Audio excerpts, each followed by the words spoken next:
each of 5 through 13, either draw a graph with the specified properties or explain why no such graph exists. We need a simple graph with 9 edges and all vertices of degree 3. Now, we don't know how many vertices are in this graph. We could start with just one vertex. We know that the degree has to be 3, so there'll be 3 lines coming out of V1. But since the graph is simple, we can't allow for loops, and so these lines have nowhere to go.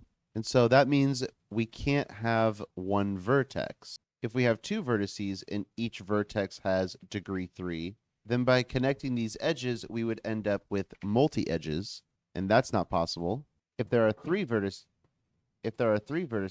and we connect V1 with V3, V3 with V2, V2 with V1, then we can't do anything with these last edges here because then we would be making a multi-edge.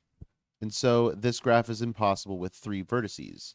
If there are 4 vertices where each vertex has degree 3, then we can connect each vertex with every other vertex. Now this graph is a simple graph where all vertices have degree 3, but instead of having 9 edges, there are only 6 edges. So this still fails.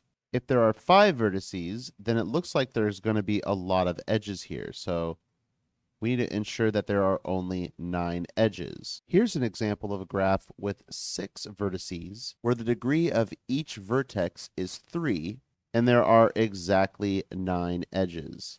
That's very convenient. Thanks everyone, and I'll see you in the next video.